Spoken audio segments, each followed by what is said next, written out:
Argentina, located in South America, is the second largest economy in the region and one of the world's major producers of agricultural commodities. Its economy is classified as upper middle income by the World Bank, with agriculture, manufacturing, and services as its primary sectors. Historically, Argentina was one of the wealthiest nations globally in the early 20th century, largely due to its thriving agricultural exports, particularly beef and wheat. However, frequent economic crises, high inflation, and debt defaults have hindered its growth over the decades. The country has vast natural resources, including fertile plains, pampas, minerals, and energy resources like shale oil and gas. Despite these potential challenges like political instability, inconsistent policies, and a reliance on commodity exports have created economic volatility. Argentina is a member of the G20 and has significant trading relationships with Brazil, China, and the European Union. However, persistent issues such as inflation, one of the highest in the world, currency devaluation, and external debt remain key obstacles to stable economic development. To sum up everything, while Argentina's economy has shown resilience in the face of repeated challenges, it remains vulnerable to cyclical crises and structural inefficiencies. To stabilize national income and achieve sustainable development, the government must prioritize long-term strategies such as reducing inflation, encouraging investments, and diversifying the economy. Addressing these issues with sound policies will be essential for Argentina's economic recovery and stability. My name is Nisina Dermitahrudin. So I will explain about finding that related with the current issue in Argentina and also related with the policy done by government. Overcoming unemployment in Argentina. Unemployment in Argentina is a serious problem caused by the economic issue like inflation and high debt. To reduce unemployment, the government needs both short-term and long-term situation. Short-term situation. First, Argentina needs to stabilize its economy. This means controlling inflation, reducing debt, and balancing the government budget. A stable economy will create a better environment for business to grow and hire more people. Long-term situation. To create lasting jobs, Argentina must diversify its economy instead of depending on the one export like soybeans. The country should develop other industries like technology and manufacturing. This will lead to better and more stable jobs. In short term, to reduce employment in Argentina, the government needs to stabilize the economy, reforms the labor market, diversity industry, protect workers, and invest in education. This will help create more and better jobs for everyone. Fiscal policy in recent years. In recent years, Argentina has faced fiscal deficits where government spending is higher than its income, leading to inflation and economic problems. To cover the gaps, the country has borrowed money, causing high public debts and multiplied debt restructuring.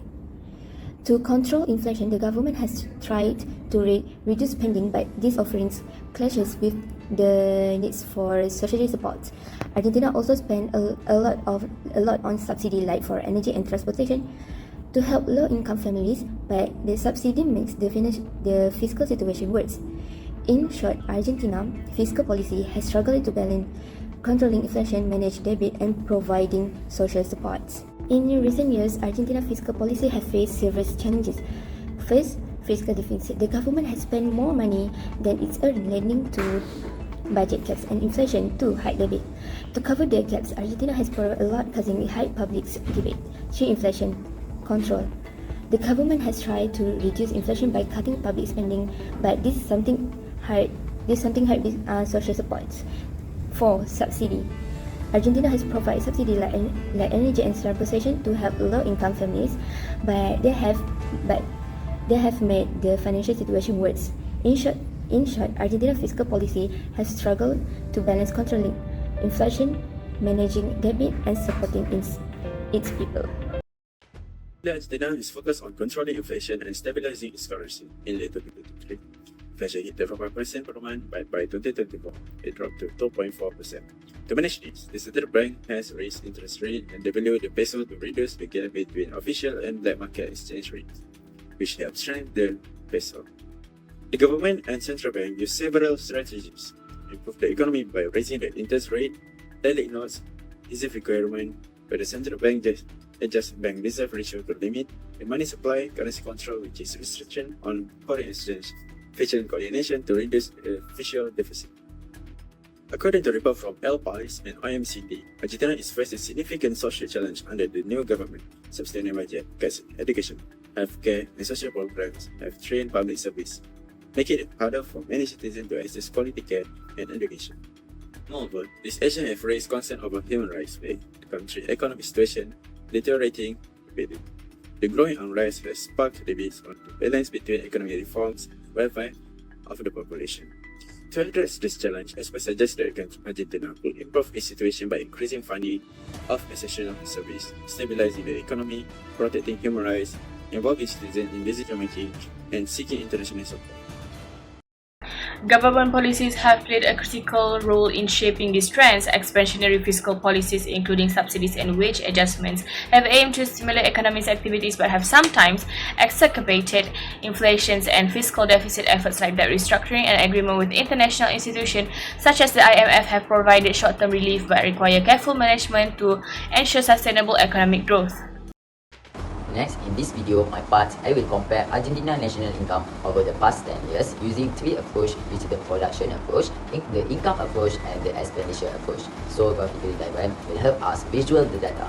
Firstly, the production approach. It is focused on the total value of goods and services that produced in Argentina. Over the past 10 years, Argentina GDP has been volatile due to economic instability. For example, the GDP was 640.59 billion in 2023, reflecting moderate recovery for the earliest recessions.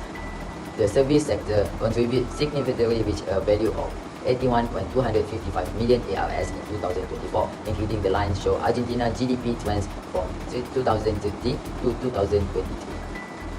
Then the income approach calculates GDP by summing all incomes earned in the economy, such as wages, rents, and profits. In mid-2024, GDP from public administration reached 35,736 million ARS, while the manufacturing sector contributed 36,337 million ARS. A pie chart breaking down GDP by sectors such as services, manufacturing, and public administrations.